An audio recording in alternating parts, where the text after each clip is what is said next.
Good morning. My name is Tim Gaylord. I'm a professor of music, and we are beginning our course in the Alumni College on the late phase of Beethoven's compositional career.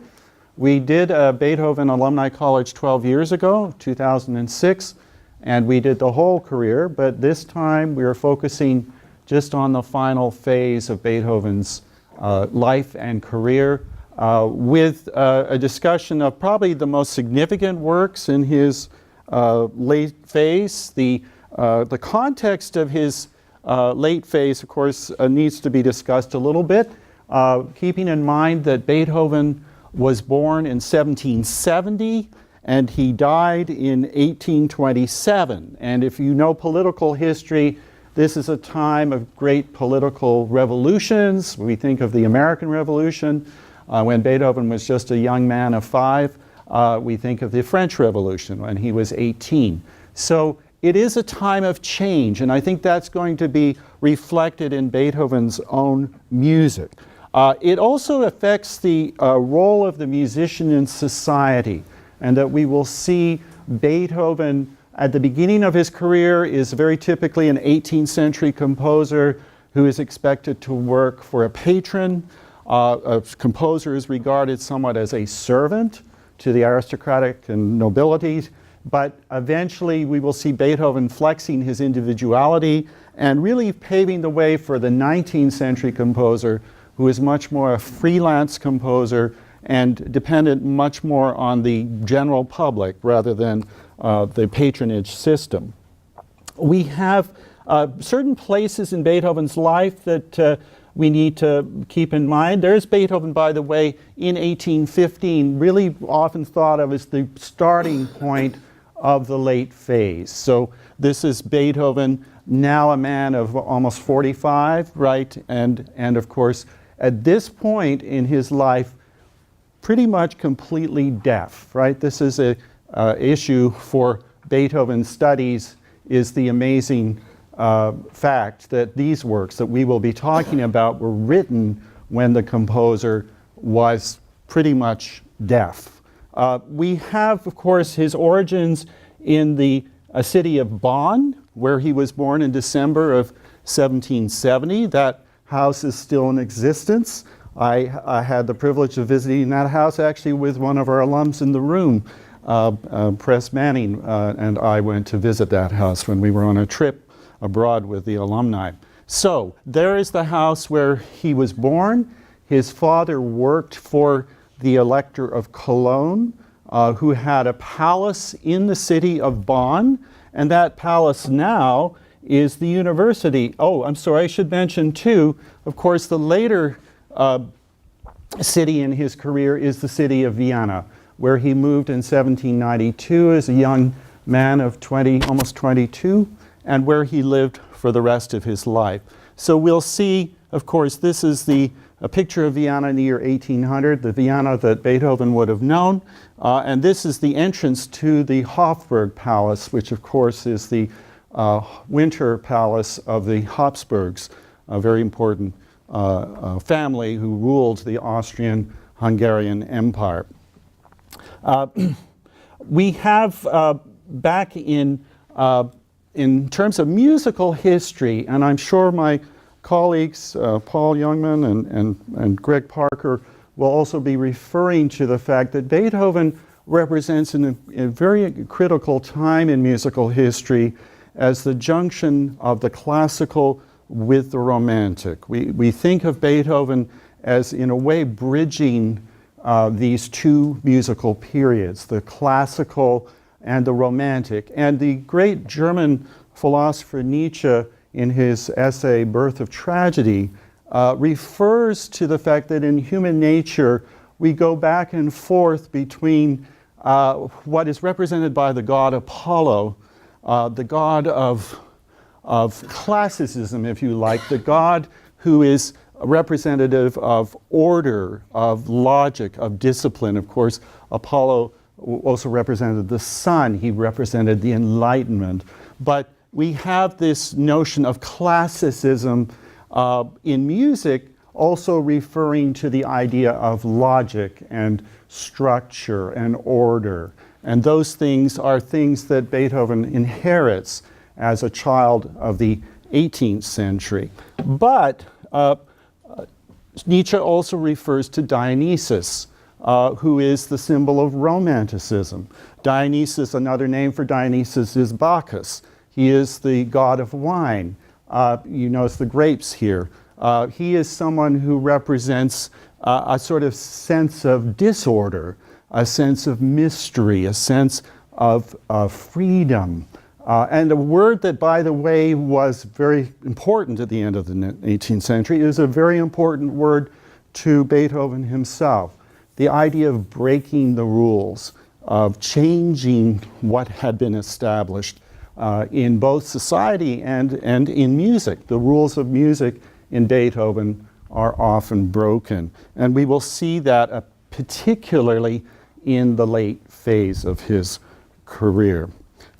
Now, the other thing we often talk about is this duality of going from the cerebral, the more objective idea of art, to the more emotional side of art, the more subjective side. So we'll see this duality very much in the music of Beethoven, the idea of working with some of the established traditions, but then adding one's own viewpoint on those traditions, and often changing those accepted traditions. Let's go on. We talk about the classical period. It's usually thought of as the end of the 18th century, the period approximately from 1750 to 1800. And there are other composers we need to mention in connection with the classical style, often associated in art with, or visual arts with what we know as neoclassical. You only have to look around this campus to see neoclassical architectural elements, and we think of the founding fathers in particular, Thomas Jefferson, for example, being very interested in the neoclassical. But of course, one of the important representatives of the classical style is Joseph Haydn, often known as Papa Haydn. Notice his dates. He was born in the same year as George Washington. I often think he looks a little bit like George Washington with his wig. And he is often credited with being the father of the symphony and of the string quartet, two very important genres of the classical period. And those genres are, of course, ones that Beethoven picks up. The other important thing about Haydn is that he interacts with Beethoven. He is Beethoven's first important composition teacher when Beethoven moves to Vienna in 1792. And Beethoven studies with Haydn from, we believe, 1793 to about 1795. Beethoven will actually dedicate his first set of piano sonatas, Opus 2, to Joseph Haydn. The other very important name, of course, in the pantheon of classical composers is Mozart. Wolfgang Amadeus Mozart, perhaps most famous because of the movie Amadeus now, we know in pop culture. But he is considered the master of the classical style. Notice he belongs to the next generation after Haydn, born in 1756, and of course tragically dies at the age of 35. But Beethoven, growing up, was very much aware of Mozart. And being the son of a musician himself, as Mozart had been, Beethoven's father was hoping his little son would be another Mozart. Of course, he wasn't quite a child prodigy the way Mozart had been. And it may have been why we know Beethoven as a child suffered some abuse from his father. His father, unlike Leopold Mozart, who was a refined gentleman, Beethoven's father, we know, had an alcohol problem and probably beat his son as he was growing up. So Beethoven did not have the happy childhood that Mozart had. But Beethoven inherited and again played with many of the forms and structures and genres of the classical period. And Mozart often provides the models for Beethoven in his own music. So we often talk about the a symbiotic relationship between those two composers. He did go and see Mozart just very briefly, if you remember from our big tome, and I understand we are, by the way, using this text, Jan Swafford, for the course. It's an almost 1,000-page book. But in this book, of course, we do read of Beethoven's very brief visit in 1787 to Vienna, where he met Mozart. We know they met at least that one time, and Beethoven was hoping to study with Mozart, but then he got news from Bonn that his mother was dying, and so he went back to Bonn. And by the time he came back in 1792, Mozart was already dead, right? So he did not have the chance to study again with Mozart. The other interesting style that has an impact on Beethoven is actually the style before the classical period. And it's going to really be evidenced in a very significant way in the last phase of Beethoven's career, the compositional career that we're going to be considering for this course. And that is what we call the Baroque period. The Baroque period is the period in music from 1600 to 1750. The most important composers, the ones that we still normally perform, are the ones that represent what we call the late Baroque. And that is really the first half of the 18th century, so 1700 to 1750. And of course, you as classical music lovers certainly know the name J.S. Bach, who is considered sort of the master of polyphony. The easiest way to explain polyphony is that Baroque music is different from classical music in a way that has to do with the relationship of parts to each other. Whereas in most classical music, late 18th century music, there's one main melody with an accompaniment, right? Something like a Mozart sonata.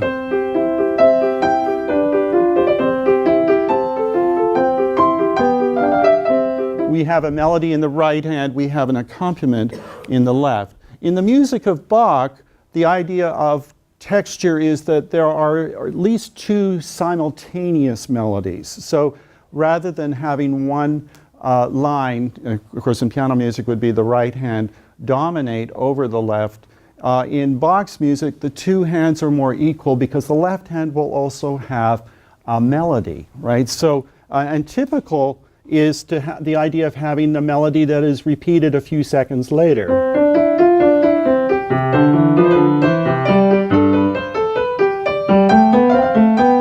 So you hear the interrelationship of the two parts and they are much more equal.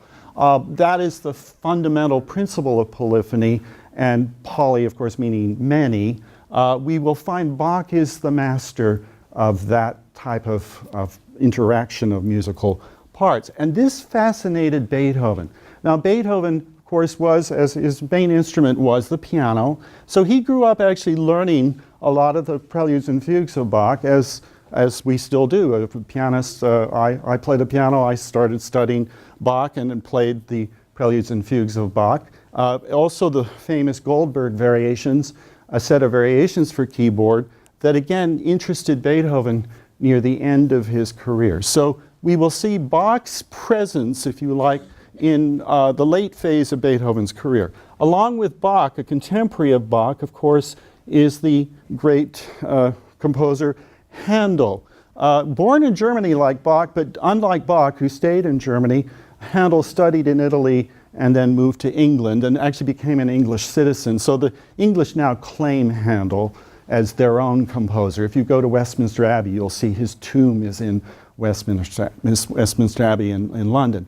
And of course, Handel is perhaps most familiar to us as a composer of operas and oratorios, the most famous oratorio being Messiah, right? So Beethoven again finds interest in Handel's music, and we will see it has a bearing on a piece that my colleague Greg Parker will be talking about on Saturday, the very important Missa Solemnis, right? That great Mass that Beethoven writes at the end of his career. We also see the influence of Bach, of course, because we have to remember Bach is not only a great instrumental composer, but he's also a very fine vocal composer, writing a lot of choral music again, cantatas, and of course the Mass in B minor, which I think has a relationship to Beethoven's Missa Solemnis.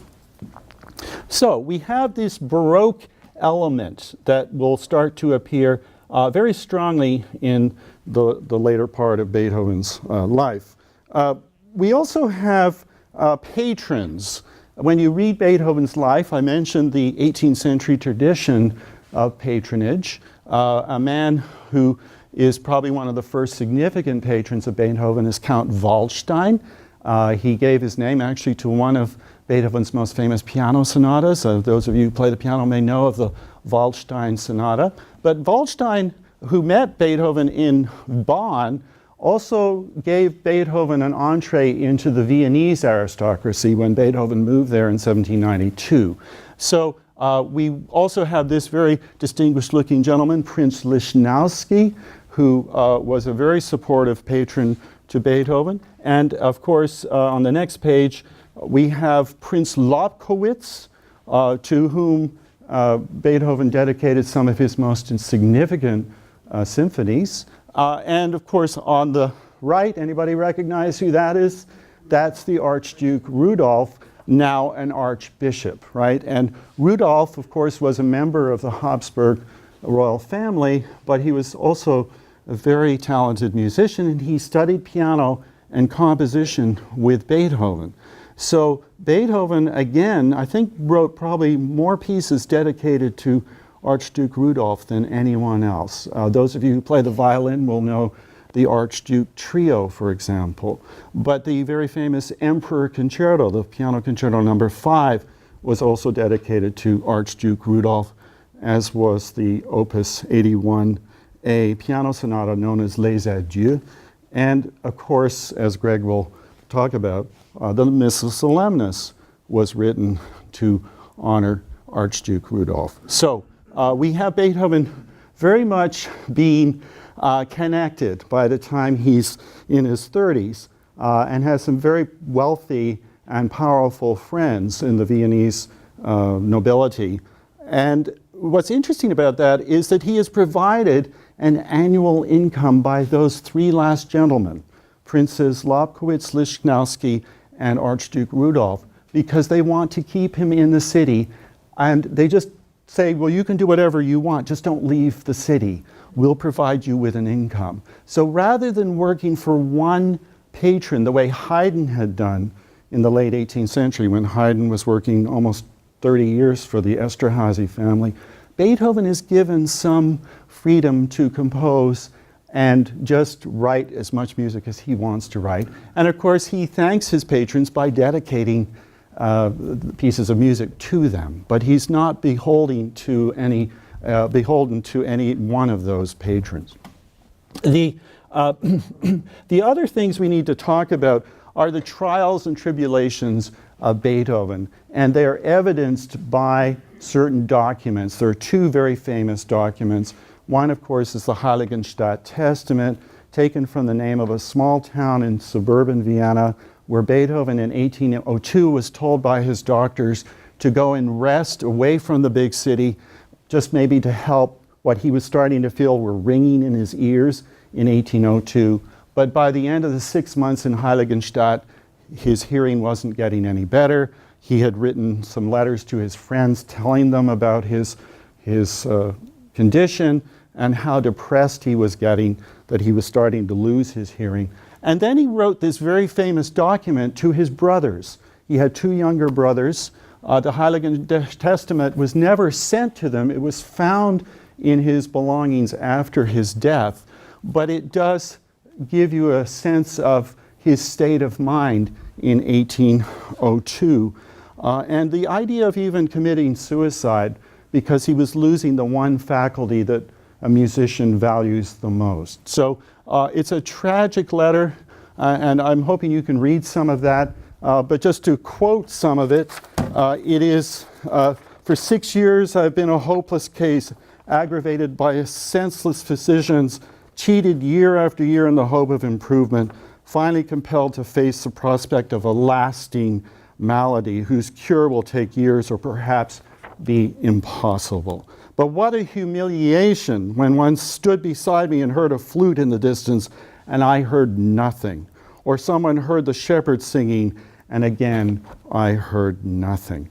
So there is a sense of revealing his inner thoughts and expressing his frustrations, his anger, and yet the letter, which of course was never sent to his brothers, also talks about deciding that his art was too important, that he needed to stay here to write what he needed to write. So we should also get a sense that he is deciding he will stay and fight the fate that has been dealt to him. And I think that's what we often get in Beethoven's music, is this sense of defiance, this sense of overcoming obstacles.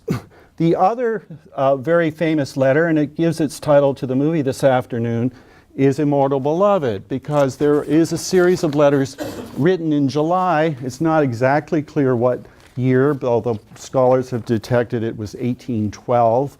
The letters known as the Immortal Beloved letters. This one, of course, is the one that mentions this lady as the immortal beloved. Though still in bed, my thoughts go out to you, my immortal beloved, now and then joyfully, then sadly, waiting to learn whether or not fate will hear us. We have the story of Beethoven's love life is an unhappy one. He kept falling in love with unattainable women, very often the wives of his patrons or their daughters, because he often taught them piano or composition, and he would fall in love with these ladies. Some of you may know his most famous piano piece.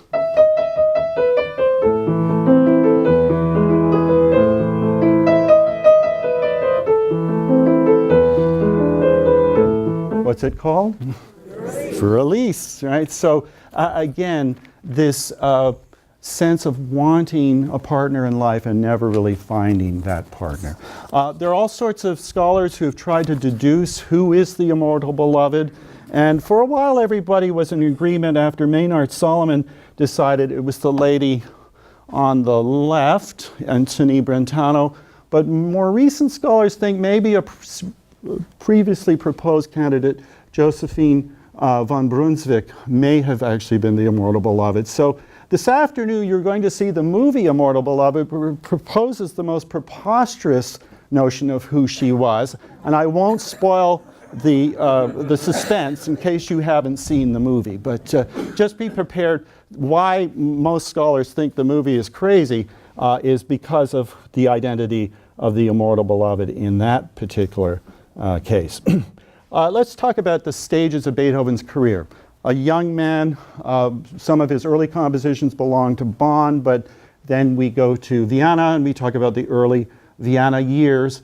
This is Beethoven about the age 30, right near the end of what we call his first phase. Like many great composers and creators, we divide his life into early, middle, and late. And the early period is usually thought to end in about 1802, around the time of the Heiligenstadt Testament, because there is a crisis in his life and he decides to fight fate and to go on. And that leads to the middle phase of his career, which starts around 1802, and which of course is often called the heroic phase.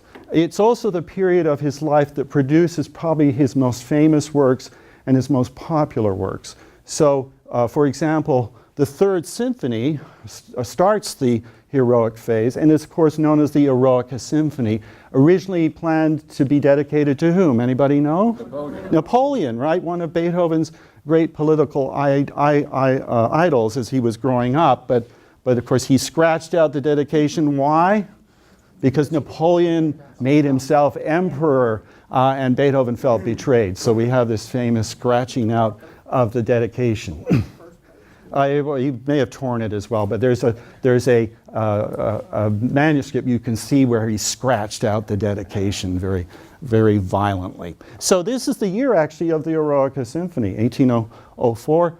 Notice those piercing eyes. I always think Beethoven's very powerful eyes. Then, of course, we have the period we'll be talking about, and we think of Beethoven's wild hair in his last phase, right? This hair that we see in the bust, and of course in many of the portraits from the later years. This is 1818, and of course there's also 1823.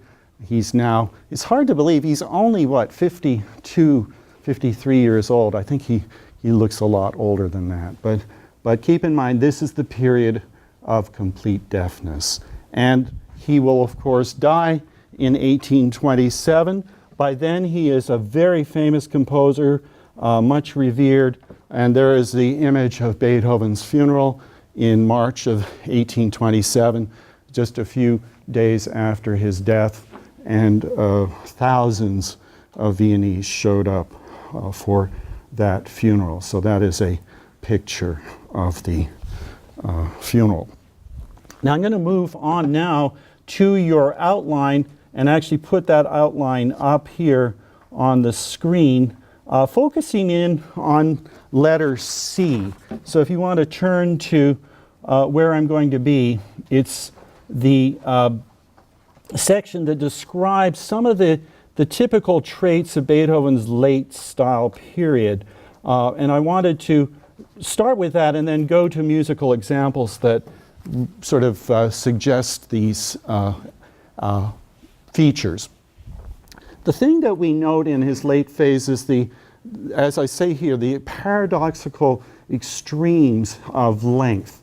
There are very, very long works. In fact, the Ninth Symphony, his last symphony, is his longest symphony. It takes anywhere from 70 to 80 minutes, depending on how fast the conductor chooses the tempi for those four massive movements.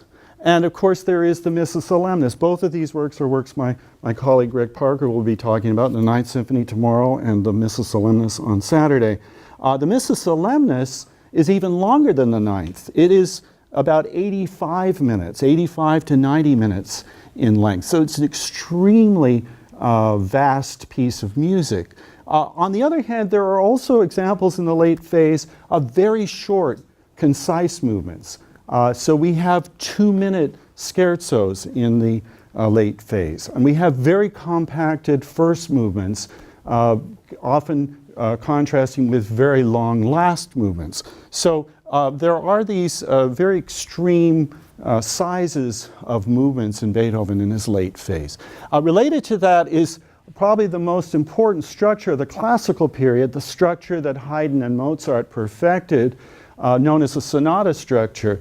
This is a structure that we find usually at the beginning of any instrumental piece, the first movement of a concerto or of a sonata or of a string quartet or of a symphony is in what we call sonata structure. But Beethoven has always been playing with this structure, the structure he inherited from Haydn and Mozart. But in the late period, he distorts the structure. He often expands certain sections of the structure, or again, he compacts them and makes the sonata structure last much shorter than you would expect it to. So we'll find, again, the sonata structure is not always as textbook example of a sonata structure the way we learn about it in music history classes. The third thing, of course, as I mentioned earlier, his inspiration from the Baroque period, especially in his use of polyphonic textures. So we will see in his late phase an obsession with one of the most popular or most identified structures of the Baroque period, which we call the fugue, right? So we will see fugal elements in many of the Beethoven late works. He is also attracted to another structure known as the theme and variations. I mentioned the Goldberg variations of Bach, but we find in Beethoven's late phase, this is one of his favorite structures, is to take a theme, present a theme, and then keep repeating it, but each time he repeats it, it has something different about it. So it's a way of sort of playing around with an idea and elaborating upon it. This is something that may have something to do with his own skills as a performer. One thing we do know about Beethoven, he was a wonderful improviser, right? He could sit down at the piano and play and ideas would come to him, and he'd play with those ideas, and people would come just to listen to him improvise. And I think the theme and variation structure is a sort of outgrowth of that ability to play with an idea and to transform it and to generate new ideas out of the original idea. I keep talking about this notion of simplicity and complexity. It's a duality in his late phase. We also find in his late works the idea of tonal relationships that are unusual. Now again, I'm getting into a technical side of music that I don't want to pursue too much in this particular class, but just keep in mind that there are traditional notions of the way you start in one key in a piece of music and then maybe go to another key. The process is called a modulation, right? From one key where you have a theme maybe presented in a particular key like D major, and then the second theme may be in a contrasting key. Typically, if you start in D major, it would be A major. But Beethoven changes those rules. So he will sometimes go from D major to B flat major rather than the more expected A major. And that has to do with this notion of different tonal relationships. There's also, of course, in Beethoven's late phase, the idea of dissonance, right? The idea that you have a beautiful chord, what we recognize as a major chord. You might create some dissonance by adding a seventh. But if you add a ninth,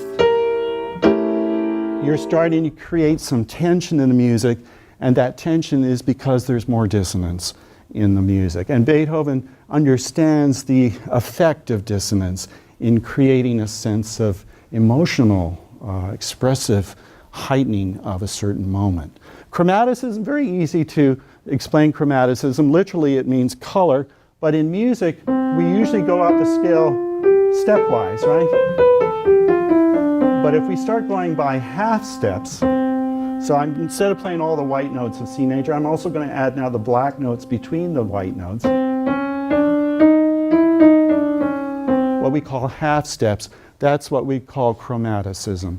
And we'll find much more of that in Beethoven's experimentation with tonality in his late phase. The vocal impulse. Beethoven is a composer we think of generally as an instrumental composer, right? His great works are the symphonies, the sonatas for piano, a lot of chamber music, of course, the string quartets, and the piano concertos, or the concerto for violin, very beautiful concerto. Not so much the vocal music. It's true he wrote one opera, Fidelio, and of course he wrote the Missa Solemnis and some other religious pieces. But there is an interesting aspect to the late phase, which means even his instrumental music starts to sound vocal. He even starts to use vocal terms when writing instrumental music. And I'm going to illustrate that a little later. But the idea of cantabile, which is the Italian word for in a singing style, he often will put that as a direction to an instrumentalist. So make the violin sing like a voice, or make the right hand of the piano, if it's playing a melody, sing like a voice. So there is a vocal impulse, and of course the most famous thing that happens is that he redefines the symphony. You know, you think of a symphony as normally a work for orchestra, but what does he do in the Ninth Symphony? Last movement, he sets the Ode to Joy, right? The Schiller Ode to Joy is then set as a vocal piece. Big shock. Symphony is no longer a work for orchestra. It's a work for orchestra, voices, and chorus. So there is that even found in his changing of what a symphony is. We do have vocal music in his final symphony. We find an expanded range of color, and I'm particularly interested in this because in the piano writing, and I've been told that when you go deaf, that what you lose first is the middle range notes on the piano, right? The ones that would be played in the middle of the piano in here. But you can still somewhat hear the outer extremities of pitches, right? The very high and the very low. And one of the examples where I feel this might be Beethoven still sort of reaching for sound is in his very last sonata, the final sonata, piano sonata, where we get a passage like this.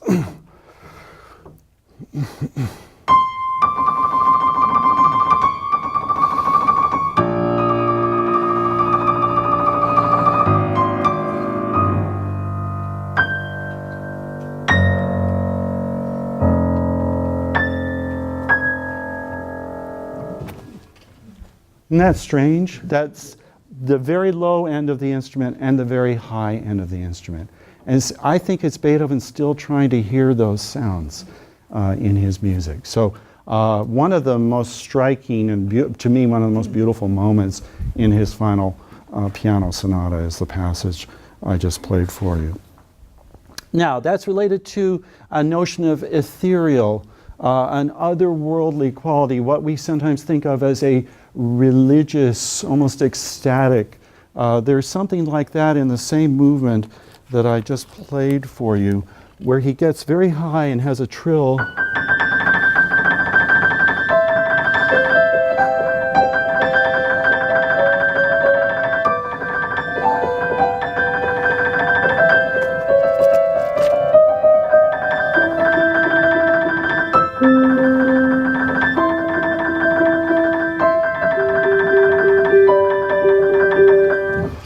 It doesn't sound like the piano music we usually think of, right? It's got this color that's quite different from some of the more famous piano sonatas.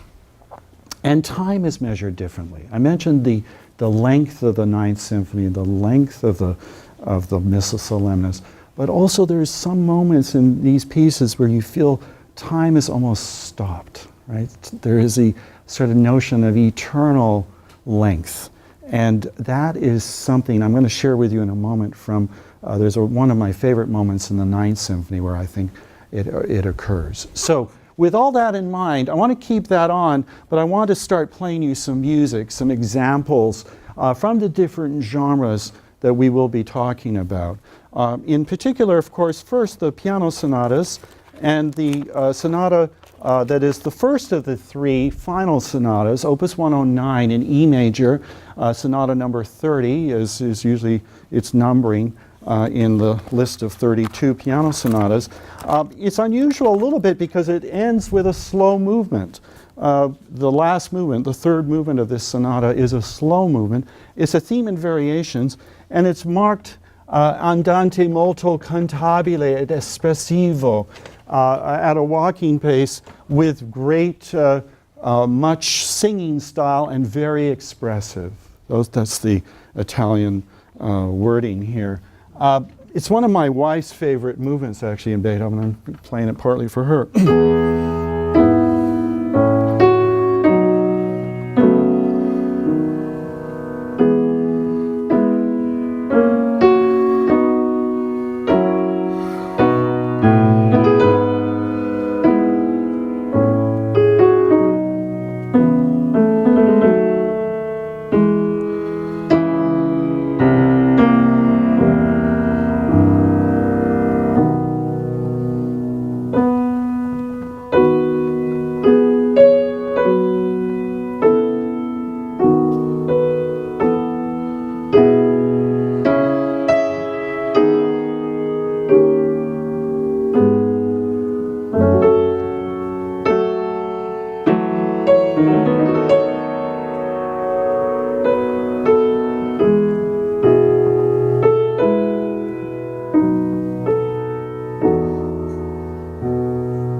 So it has an almost, don't you think, hymn-like quality to it? But it's very songful, it's very soulful. It is very vocal. Now, it begins a set of variations. Keep in mind, this is a theme in variations. One of the variations sort of illustrates the polyphonic aspect of Beethoven's late style. Listen to this.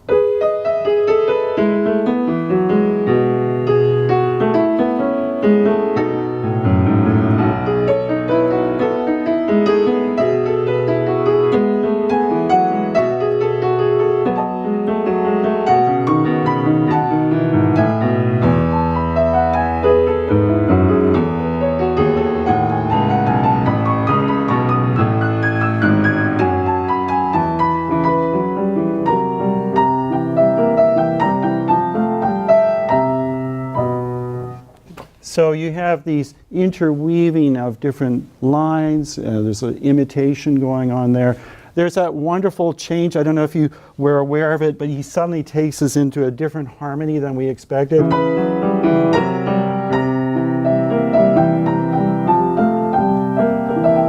What's that doing in? Right. So we get these incredible harmonic changes, those sort of unexpected tonal changes in that. Now, the other thing I mentioned, there's the idea of a trill. Trill is a sort of alternation of two very close notes in music, right? The idea of, it's like the vibration of sound. And it becomes important in his late piano sonatas. Listen.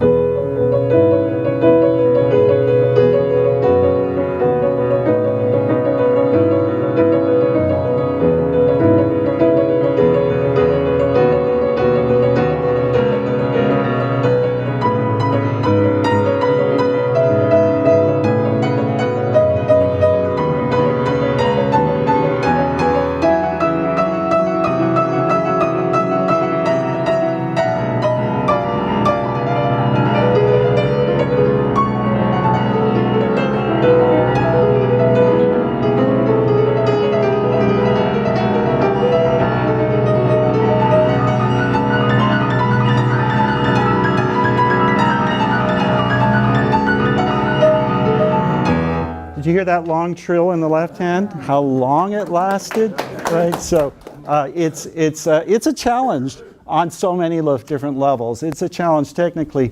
I think it's also a challenge emotionally, right? Beethoven's late music really drains you in a way because he requires so much expression as well as technique. Let me get back into the system. I thought, oh no, I've lost my connection. Okay, so let's go to some of the other genres, and this is stealing the thunder, I'm afraid, of my colleagues in a way, but I wanted to share with you some of my favorite moments in some of the other late works of Beethoven's music.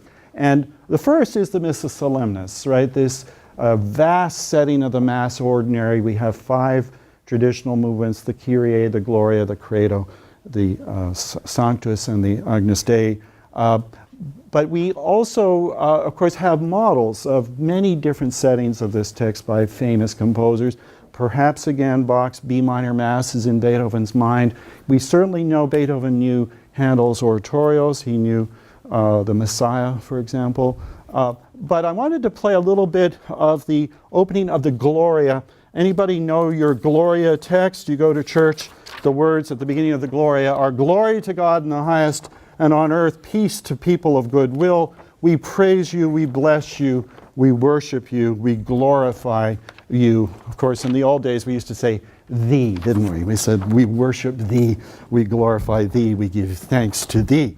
But there's this setting of the Gloria, which is, as Greg said last night, fasten your seatbelts, because it's one of these huge settings, and he keeps repeating those first 4 lines of the Gloria text. I thought there's no better person to watch conducting Beethoven than a man that we are celebrating this year, and actually someone that was the subject of our alumni college 2 years ago, Leonard Bernstein. We have him conducting this movement. I think in this particular recording, Leonard Bernstein looks a little bit like Beethoven, by the way, you know, with his Beethoven hair. But just think about some of these elements I've been talking about as it applies to the very opening of this Gloria movement from Missa Solemnis.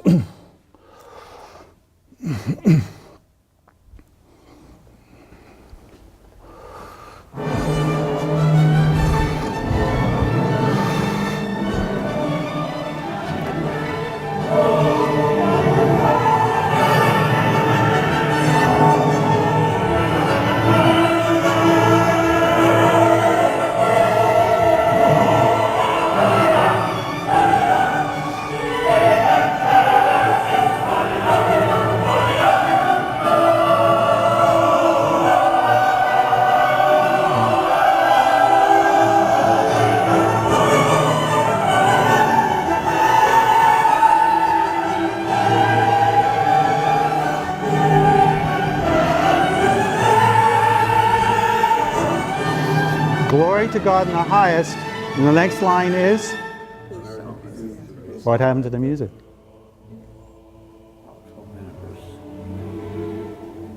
Sudden change in dynamic, right? This extreme of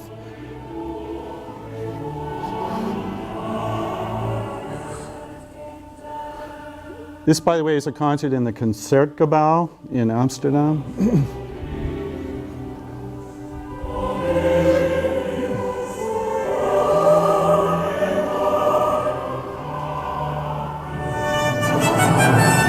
Back to Gloria.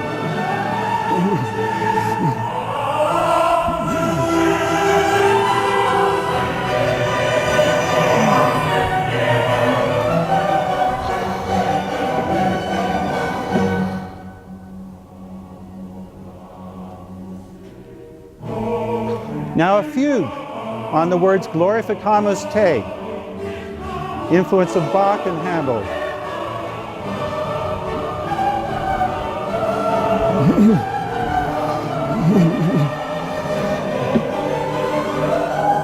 All right, well, I'll leave the rest of that to Greg on Saturday. Let's go to the ninth. Of course, the most famous movement in the ninth is the last movement of the ninth. Here we have Sir Georg Solti conducting a concert in the beautiful Royal Albert Hall in London. Anybody been there? The vast concert space, and where, of course, music resounds so beautifully in that hall. The moment that is the surprise moment in the Ninth Symphony is that the last movement begins as an instrumental work, and then a baritone solo shows up about 9 minutes into the piece. And I wanted to play that moment because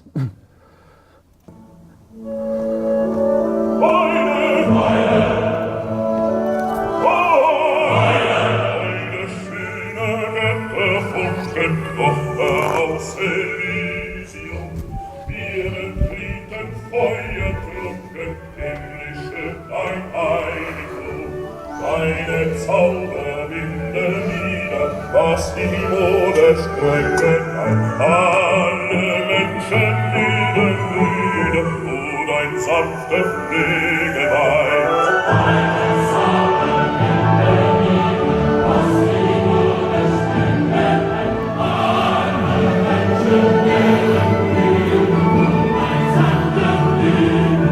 Well, that melody we don't need to go over too much, do we? It's one of the most familiar melodies of Beethoven. I think it's so appealing because it is so simple. It moves very regularly on the beat most of the time. It has a very easy range. It's why it has become the anthem of the European Union. It's easily sung. It lies within a fairly narrow range for the voice. My favorite part of the theme, by the way, is this part.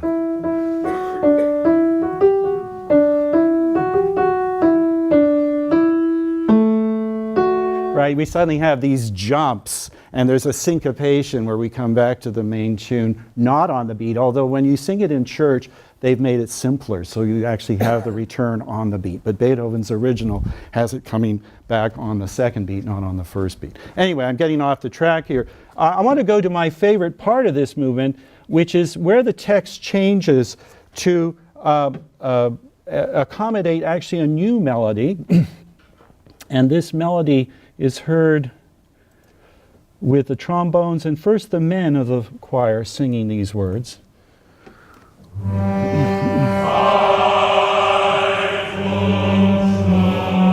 And you'll see the text translation in a moment. Schiller's words.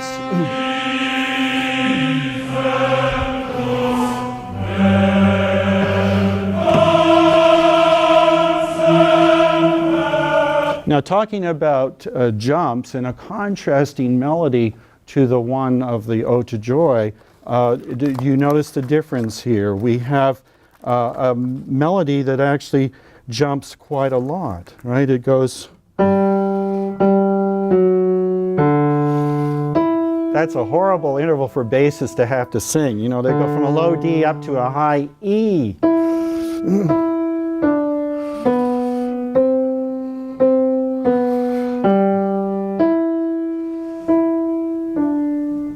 So it's almost like a chant. Don't you think there is something chant-like about that? That melody will be picked up by the sopranos.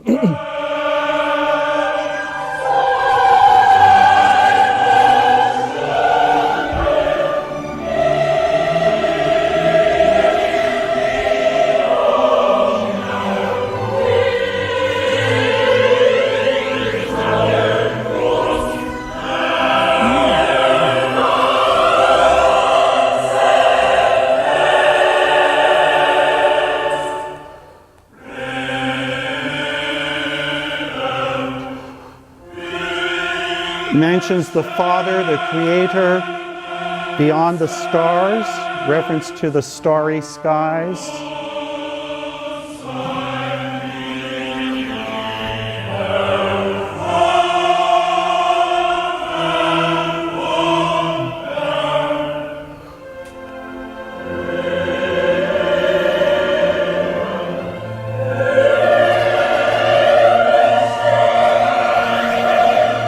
There's an incredible set of harmonies that come up here.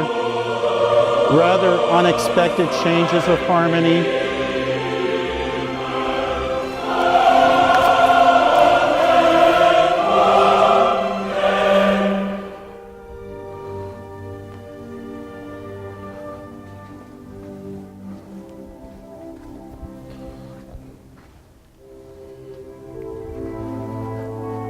Now it's going to start soft. It's going to rise in pitch.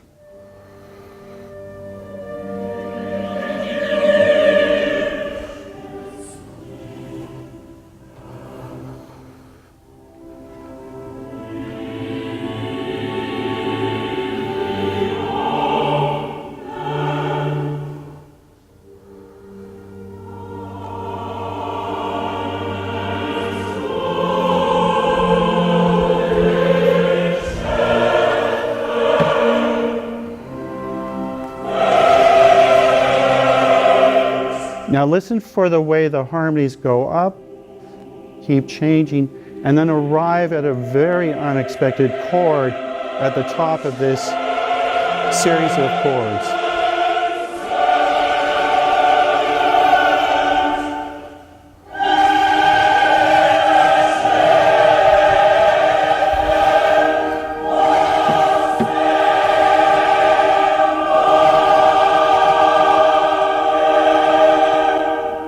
And now my favorite moment. This to me is a glimpse of the eternal at this point. He's, in the text it's saying, do not see him, the Creator, above the stars. And the music suddenly becomes very soft.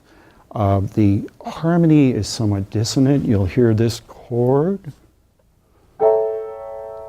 And you'll hear the woodwinds pulsating as the chorus sustains the words over this pulsating accompaniment. It's just one of those breathtaking moments.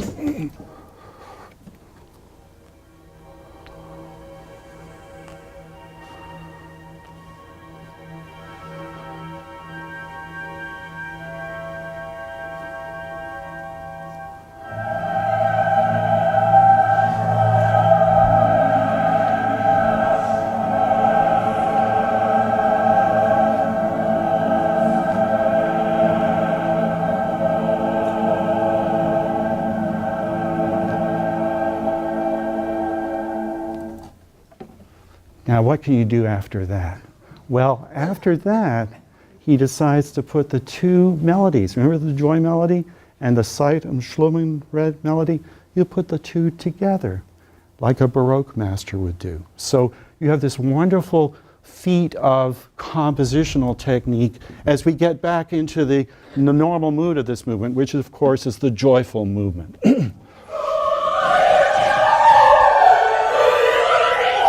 Do you hear the two melodies going at the same time?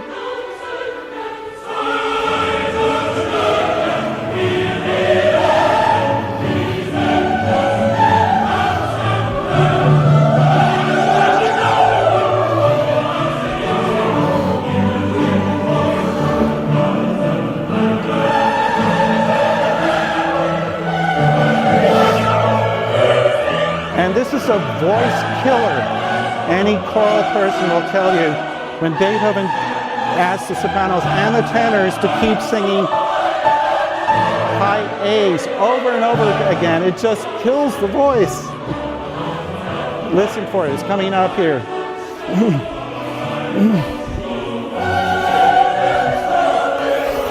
So he's asking the most out of his performers as well. Here it comes. Listen to these sopranos.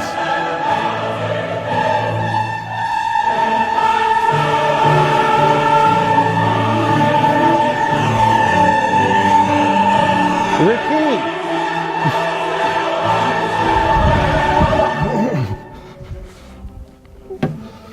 Well, as usual, I'm running out of time, so I'm not sure I will go to the string quartets. I trust my colleague Mark Taylor to talk about the very final works of Beethoven's career, the great six quartets and the Grosse Fuge, which sort of culminate his entire compositional output. But they do demonstrate many of the qualities I've talked about today as representative of the late phase. So let me just provide you with some final thoughts on Beethoven's late phase.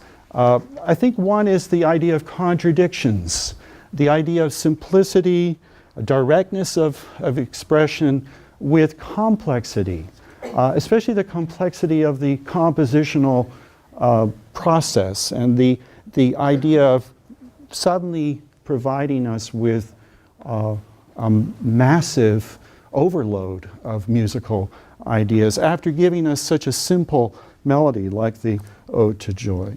The other thing is the idea that Beethoven is really burying his soul. He'd been obsessed, of course, with the Ode to Joy for almost his entire life, and finally found the musical setting for that text.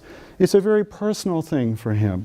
And yet, it's also a universal piece, right? It is a piece, as I think Greg will discuss, and you will see in the movie on Friday, about how the Ninth Symphony has become so meaningful to many cultures around the world, not just the Western culture. But I didn't know this until recently, that, did you know in Japan, New Year's Day, they have these huge gatherings of choral singers in big stadiums, and what do they sing? They sing Beethoven's Ninth at the beginning of the new year. So there are all these wonderful functions now, Beethoven's music, as music that represents the yearning of mankind for something better. It's why, by the way, some of you probably remember this, I could have shown it, I don't know if Greg will show it, but of course Leonard Bernstein conducted a very famous performance of the Beethoven Ninth when the Berlin Wall came down. Do you remember that? That was also at Christmas time. It was on Christmas Day of 1989, a very famous performance of the Beethoven Ninth in Berlin with musicians from all over the world playing in the orchestra and singing. And of course, he changed the word. You remember, he changed the word from joy, Freude, to freedom, Freiheit, right? So it is a very powerful performance of the Ninth associated with Bernstein. We also need to mention, of course, that Beethoven was an innovative composer. He belonged to the classical period, but he really looks forward to a new age, the Romantic age, because he's often changing the structures. He's trying to expand the emotional weight of a piece.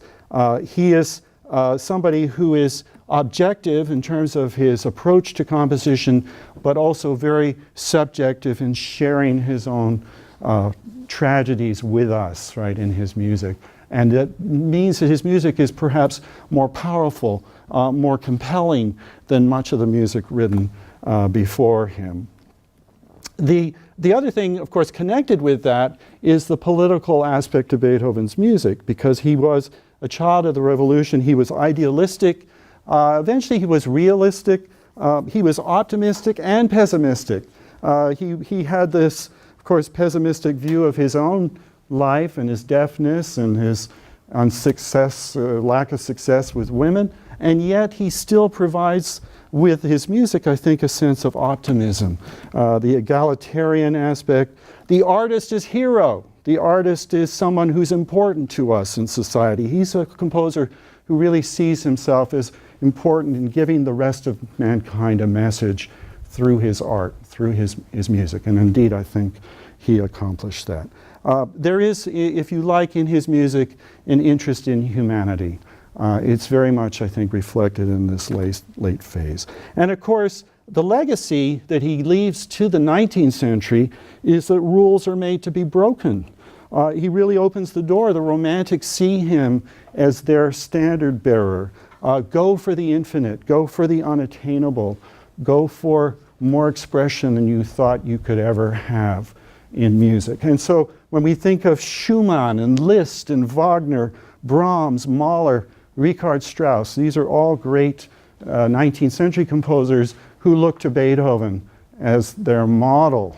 And then, of course, even the 20th century, we think of Arnold Schoenberg, Dmitri Shostakovich, and our own Leonard Bernstein, right? These are all names of the 20th century who are inspired by Beethoven. So we're just about to embark on, I think, on a very exciting series of days about this period, and I thank you for listening today. Thank you.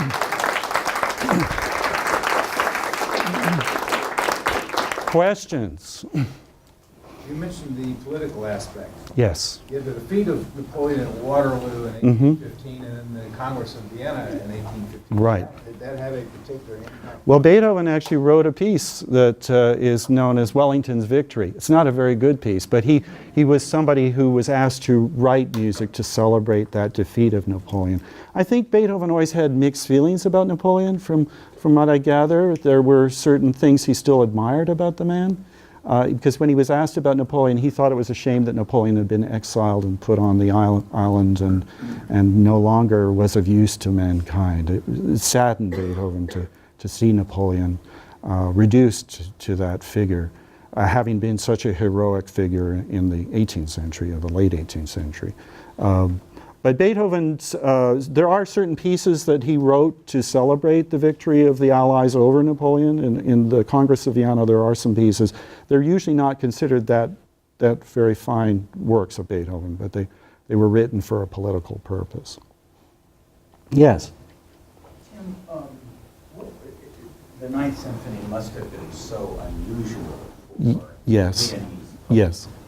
Can you tell us something about the initial reception of that? Well, Greg will probably have more to say about it. My sense of it is that it wasn't very well performed because it was so hard to perform. We'll talk about that tomorrow. Yeah. So it probably didn't have the impact that it has on us now because it didn't have as good a hearing, perhaps, literally, as we hear nowadays. I mean, it does require a tremendous amount of organization, of ensemble playing, of vocal stamina. And my impression is they didn't have enough rehearsals to do it really as well as it should have been done. Was it his practice to conduct his pieces even after he... Well, again, there's a story there. I'm stealing a lot of Greg's thunder. I apologize to Greg for this. But my impression is, again, they were told not to look at Beethoven. He insisted on going up on stage and waving his arms. But of course, they were told to look at some other people on stage because he couldn't hear any of it. And the tragedy, I don't know if you'll tell this story tomorrow, but the tragedy is that when it was over, he was still beating time with his back to the audience. And the alto soloist had to come and take him and turn him around to see the audience was already on their feet. So, then everybody cried because they realized he hadn't heard it. I mean, he had heard it in his head, but he hadn't actually heard it being performed. Yes? Does current research agree with stuff I had read from earlier that the Hammerklavier Sonata, the Ninth, Yes. and the Gross Fugue were all originally conceived of by the performers? These are hard to play. We're having trouble with these. Oh, definitely. Yes. I mean, the Hammerklavier took ages for anybody to really, I think it was one of Liszt's piano students, Hans von Bülow, who finally said, I think I can tackle this. And it's similar, I mean, with the string quartets. I mean, Julia can tell you about the string quartets, the late string quartets. Some people told Beethoven, these are unplayable. Ray last night mentioned that she got into the music and noticed there were 10 key changes in one of the movements. And he starts in 5 flats, and string players do not like flat keys, especially there are 5 or 6 flats in the key signature. So Beethoven is always challenging his performers in the late phase. There is a story, I'd love to tell this, I'm not sure, it's apocryphal, but one of the sopranos in the Ninth Symphony, first performance, actually complained to Beethoven about the vocal writing, and he said, "What do I care about your voices when inspiration strikes me?" So just suck it up, so to speak, and do what you can with my music. But that is sort of the challenge still to this day with this late period music. Anything else? Yes. The soprano was complaining. Could he read her lips, or did she have to write him a note? Well, it's good. You know, what people did to communicate with Beethoven is they wrote what were called conversation books, and we still have those books.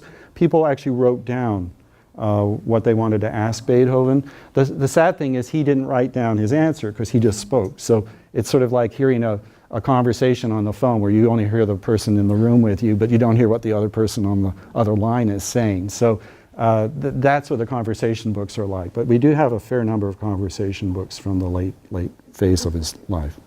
Yes? What we know about his deafness, the cause of his deafness. What? I'm sorry, I didn't get the first part. What caused his deafness? Well, there are many theories. There's one recent one about lead in the water of Vienna. Another one that you'll see in The Immortal Beloved is that his father beat him so badly when he was a child. So there are all sorts of theories on that. It's hard to know for sure. How serious is the thing about potentially lead killing him? Because I see that on a... I'm not a chemist or a scientist, so I can't really tell you. But I think we've got to go. We've got to go and get a picture taken. So, yeah, it's time to... Thank you.